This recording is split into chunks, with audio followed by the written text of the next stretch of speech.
If you gaze long enough into an abyss, the abyss gazes into you.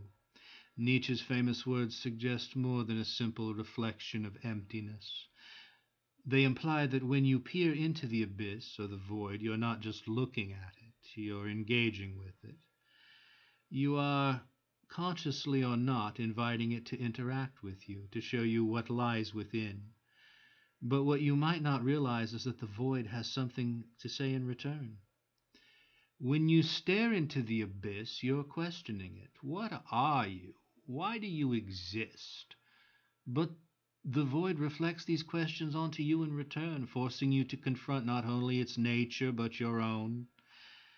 At first, you might assume that you are the observer, that your reality is grounded in external stimuli, the things you see, hear, touch, and experience in your waking life.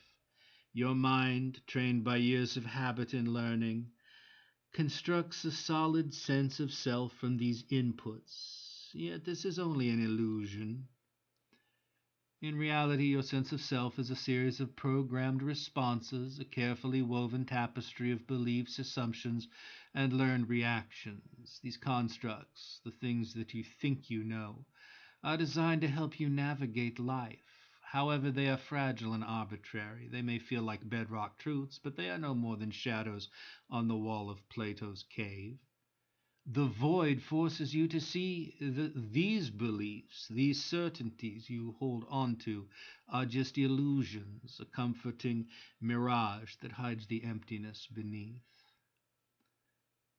The more you gaze into the void, the more it reveals not only the emptiness of the universe, but the emptiness within yourself. It accuses you of being nothing more than an egoistic construct, an assemblage of desires, assumptions, and perceptions looking out from behind shifting masks. The person you think you are is not fixed. It is a mere play of illusions, constantly morphing, driven by a desperate need to believe in something solid, even when everything is transient. The void speaks back, and its message is clear. All of this is a lie. Your beliefs, your prejudices, your identity, they are all products of programming, of a mind seeking to impose order on chaos. You cling to these illusions because deep down you fear what lies beneath them. That without these illusions you are nothing. You fear that you and the void are the same. You cling to these illusions because deep down you fear what lies beneath them. You fear that without these illusions you are nothing. You fear that you and the void are the same. Looking out from behind your eyes, you see the world through this lens of illusion, yet the fear of what lies beneath never truly leaves you. Consider the episode of the television show Quantum Leap, where Dr. Sam leaps into the body of Lee Harvey Oswald. He looks in the mirror and for a moment must come to terms with the reflection staring back at him. This is a metaphor for the human experience. Every day we gaze into the mirror and expect to see ourselves.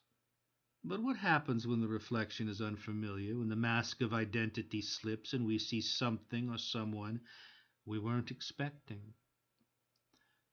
In much the same way, when you confront the void, it forces you to confront your own emptiness. You accuse the void of being empty.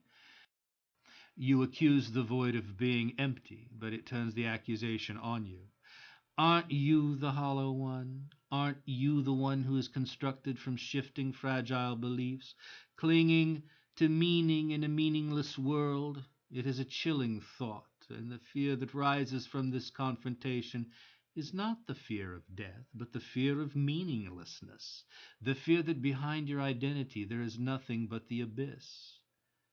And what is that fear exactly? It is the fear of being cast into the outer darkness, the Kabbalistic Sitra Achra, where the divine light is extinguished and all that remains is chaos. It is the fear that your soul, your identity, is just a fleeting flicker in the vast emptiness, and that once the illusions of selfhood are stripped away, you are left with only the void staring back at you. There is no anchor, no stable ground, only fear and emptiness. But in this fear lies a question. Do you choose to see this emptiness as terrifying, or can you accept it as liberating? Are you fated to walk a certain pathway of illusion, forever trapped in the cycle of self-delusion, or do you embrace the uncertainty? The void offers no answers, only a mirror in which you see the truth of your own constructed self. It forces you to ask, when you look out from behind your eyes, what do you see? Is it a saint, a sinner, an assassin, a fraud? The choice is yours. You decide what that reflection will be, but the void knows no illusions. It knows only the truth, that beneath all the masks, you and the abyss are not so different after all.